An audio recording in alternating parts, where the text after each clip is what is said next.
first cosmonauts and astronauts were launched into space, and then I began to dream about maybe that would be the ultimate experience for a pilot. At 89 years old, one of the last men to walk on the moon is finally breaking his silence. Charles Duke holds a secret that NASA never fully told the public. He guided Neil Armstrong to that first historic step from mission control, then became the youngest human to ever leave footprints on lunar soil. For over 50 years, his mission has been forgotten while the world celebrated Apollo 11.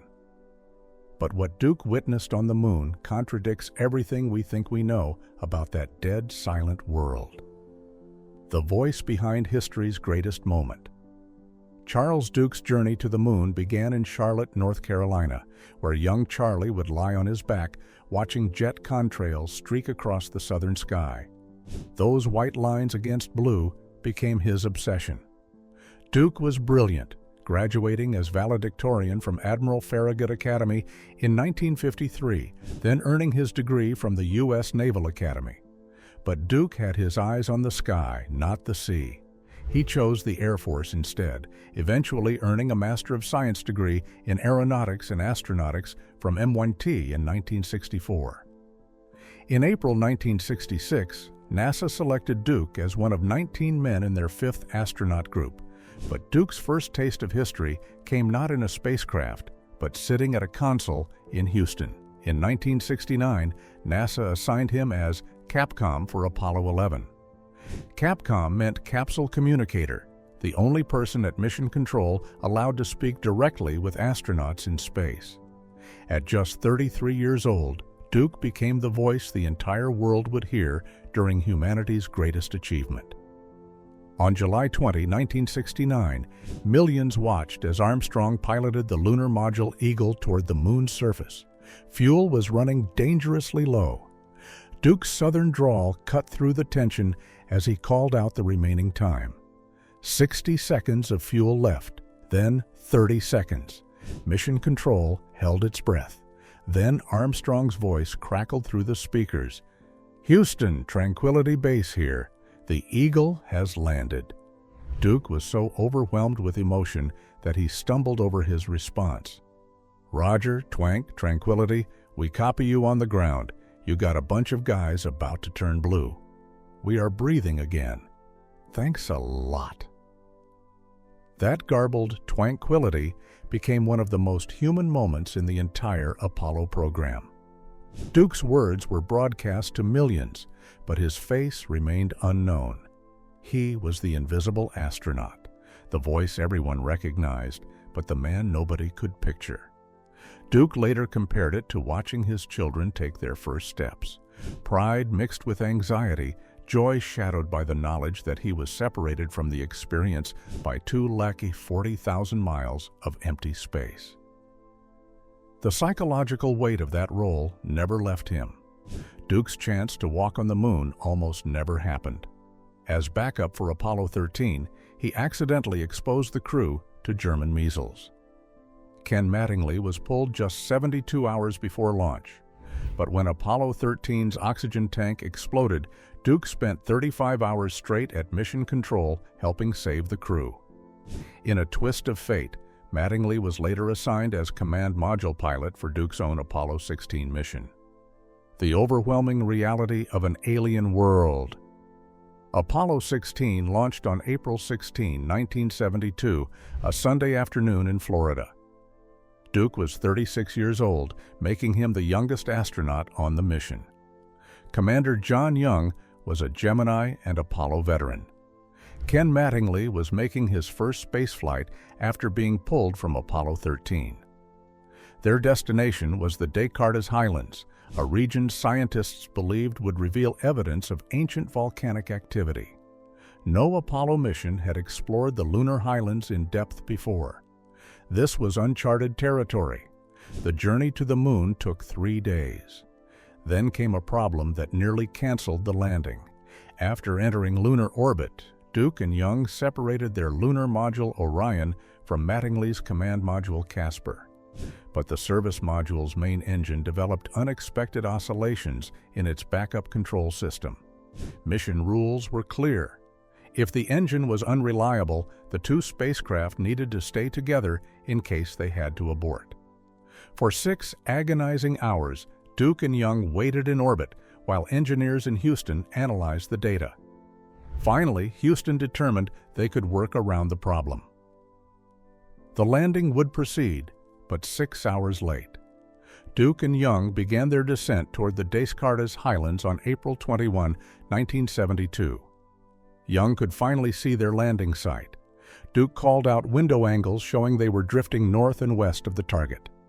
Young made corrections, nudging the hand controller to give the computer new coordinates. Orion touched down just 270 meters from the planned landing point. When Charles Duke stepped out onto the Descartes Highlands, he became the 10th person to walk on the moon, and at 36 years old, the youngest human to ever set foot on another world. That record still stands today. But what struck Duke first was not the historic significance. It was the sky, the complete absence of sky. Duke had trained for gray dust and jagged rocks, but nothing prepared him for the blackness above his helmet. It was a black so absolute it felt like falling into an infinite void. The contrast overwhelmed his senses. The deepest black sky against the almost blinding brightness of the lunar surface. On Earth, your eyes adjust between shadows and sunlight gradually. Atmospheric scattering creates gentle transitions. But on the airless moon, there was no mercy. Every boulder looked crisp, as if someone had etched it with a knife. Every shadow cut like an ink line on white paper. The divide between light and dark never softened. Duke later explained that photographs fundamentally failed to capture this reality. The cameras flattened what overwhelmed the human eye in person. No image could honor the extremes he witnessed. Here is what surprised Duke most. They could not see Earth. The iconic blue marble hanging over the horizon was not visible from where Apollo 16 landed. Earth sat directly overhead, completely out of their line of sight. The spacesuit made looking straight up impossible. Duke explained bluntly, looking straight up meant staring at the opaque side of your helmet. The most poetic scene in popular culture never existed for him. The helmet created a fishbowl effect with severely restricted field of view. He could see forward, but peripheral vision vanished. To look around required twisting his entire torso. Exploring became an exercise in constant adjustment, fighting hardware designed for survival, not comfort. The 1/6 gravity created its own surreal dreamscape. Every step became a controlled leap. During the first moonwalk, Young demonstrated this by saluting the flag and launching himself a full meter above the lunar dust. Duke captured the moment on film, but the low gravity also created hazards. Duke attempted a jump and fell backward, nearly crashing onto his life support backpack. Had it ruptured, Duke would have had minutes to live. He later called it stupid, but it reminded them they were still human. The temperature extremes were equally unforgiving. Direct sunlight reached 127 degrees Celsius, while shadows plunged to -173 degrees. The suits maintained internal temperature, but astronauts could feel heat in sunlight and cold through the boots in shadow. Duke described it as a place with no middle ground. Everything was extreme. Duke believes this stark reality is what history fundamentally misunderstood. Popular culture reduced the moon to a backdrop, a grayscale stage for heroic poses and dramatic flag plantings. But Duke insists what the astronauts actually experienced was more shocking than any headline captured. It was not about planting a flag or taking a photo. It was about being swallowed by extremes the human mind was not built to process. Movies and posters sold a version of the moon that did not align with reality. What they did not show was the clumsy struggle inside suits, the disorienting visual extremes, the constant awareness of being separated from death by thin layers of fabric. The scientific revolution nobody remembers. While the world obsesses over Apollo 11's first footsteps, Duke never forgets that Apollo 16 quietly pulled off achievements that changed lunar science forever. The problem is almost nobody remembers them. Duke and Commander John Young spent 17 hours and 14 minutes on the lunar surface, nearly 3 full days. They conducted 3 moonwalks totaling over 20 hours. During that time, they drove the lunar roving vehicle across 26.7 kilometers of rugged highland terrain. They collected geological samples, deployed sophisticated instruments, and fundamentally reshaped our understanding of the moon. Apollo 16 set up the very first telescope ever operated from the surface of another planetary body. Not in orbit, not on Earth. Planted directly on lunar soil in the shadow of the lunar module. The Far Ultraviolet Camera Spectrograph was a compact, gold-plated instrument developed by Dr. George Robert Carruthers.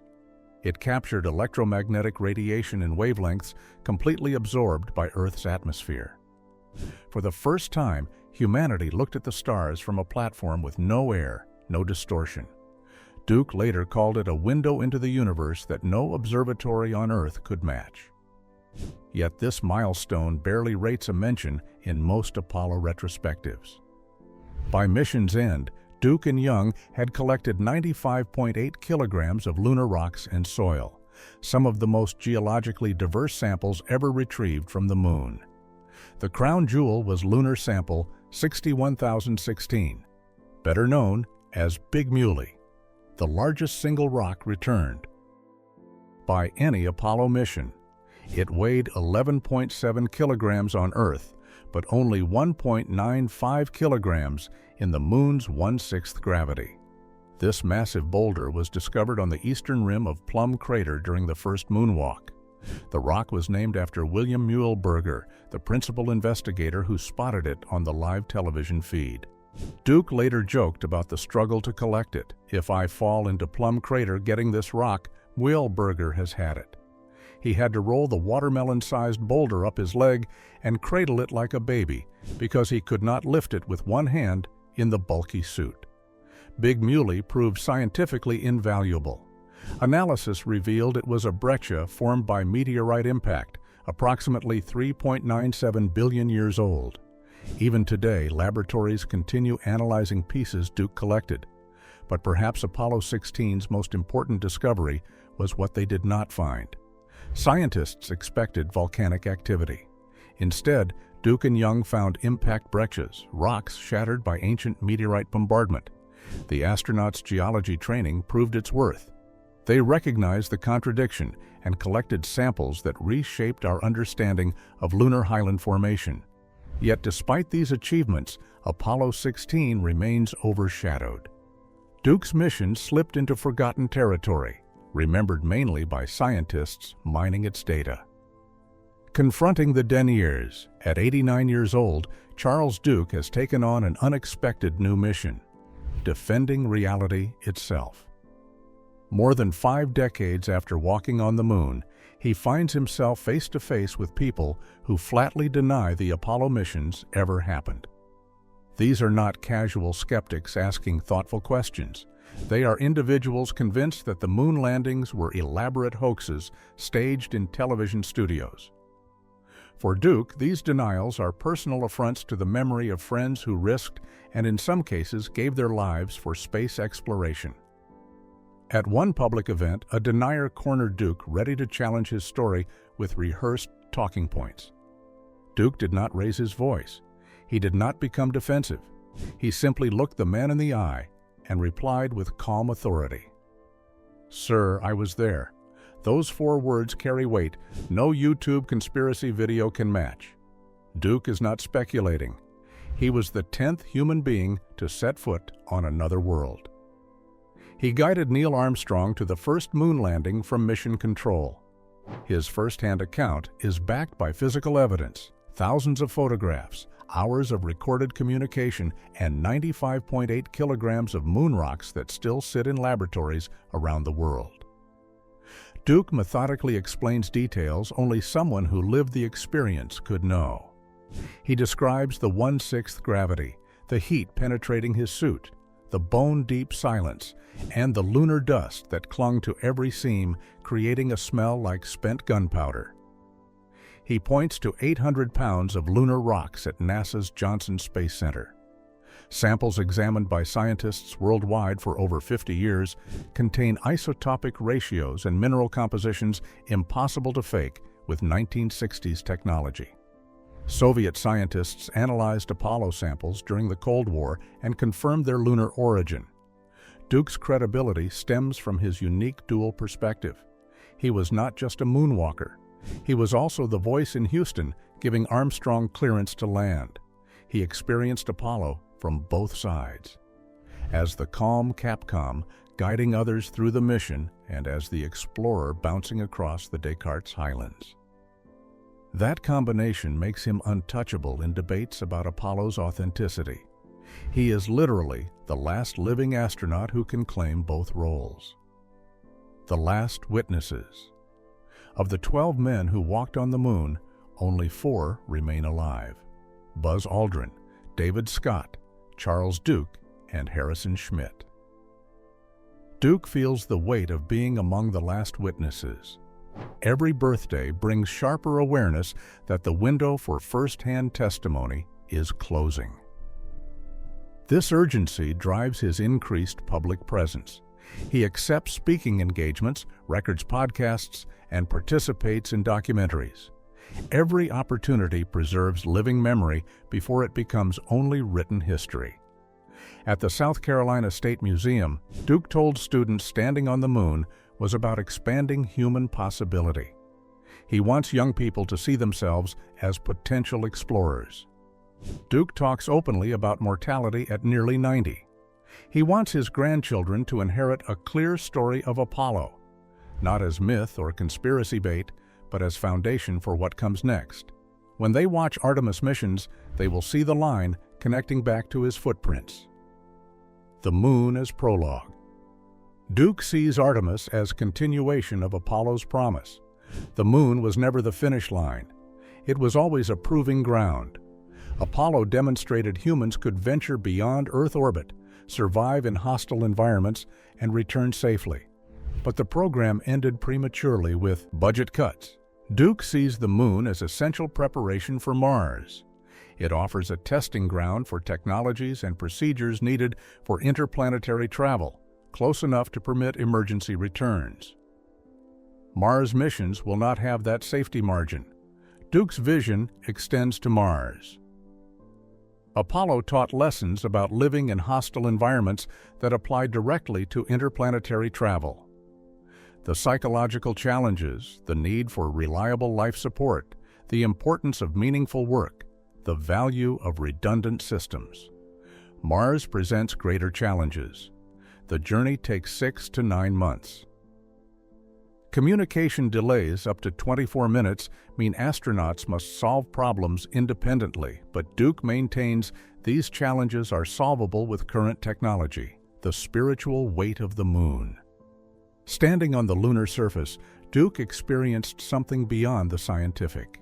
The contrast between absolute black and blinding brightness felt spiritual, as if the universe had been stripped to its rawest form. Duke describes the experience in spiritual terms. No soft skies, no haze, no drifting clouds, just light and void. This starkness forced a confrontation with reality no photograph could convey. It was an environment completely indifferent to human existence. Without a spacesuit, death would come in seconds. Duke admits this was simultaneously terrifying and sublime. The moon revealed humanity's smallness while also revealing our capacity for greatness. During the third moonwalk, Duke and Young engaged in the Lunar Olympics, moments of play amid serious work. Duke later called his high jump attempt stupid because it could have been fatal. But he recognized why they did it: the need to assert normalcy, to remind themselves they were still men. In interviews decades later, Duke revealed another dimension. The walk on the moon did not change my life. The walk with Jesus has changed my life. This spiritual journey became more significant than his lunar achievement. He sees creation's majesty as evidence of a creator, exploration as fulfilling purpose beyond survival. From the moon, political borders vanish. National conflicts seem absurd. Duke saw Earth not as territory, but as humanity's home, precious and fragile. Duke left something personal on the moon, a photograph of his family sealed in a plastic bag. He photographed it lying on the lunar surface before covering it with dust. This gesture reflects his desire to share the experience and mark his presence beyond official documentation. The photograph remains there today, degraded but still a testament to Apollo's human dimension. At 89, Duke has seen both the heights of Apollo and decades of stagnation, but he remains optimistic. Artemis signals renewed commitment. Private companies develop new capabilities. Young people worldwide dream of space. Duke's greatest hope is simple: to see humans return to the moon before he dies, to pass the title of youngest moonwalker to a new generation. The moon, Duke insists, was just the beginning. It proved what is possible. The next giant leap awaits humanity's decision to take it. Standing on the Descartes Highlands in April 1972, Charles Duke experienced something few humans ever will: the profound alienness of another world, the overwhelming beauty of Earth from space, the mortality that comes from existing in an environment that could kill instantly, and the triumph of being part of humanity's greatest adventure. Now, as one of the last witnesses, Duke carries a burden of memory and a mission of testimony. His message is urgent because time is finite. His message is hopeful because human potential is vast. Duke believes the answer lies with each generation's choices. He made his choice in 1966, joining NASA. He made it again in 1972, stepping onto the moon. And he makes it still every time he speaks about Apollo, challenging audiences to imagine what comes next. The moon awaits humanity's return. Mars beckons beyond. And Charles Duke's footprints remain in the lunar dust, a testament to what one generation achieved and a challenge to all that follow. What do you think about Charles Duke's revelations and his mission to preserve Apollo's legacy? Share your thoughts in the comments below.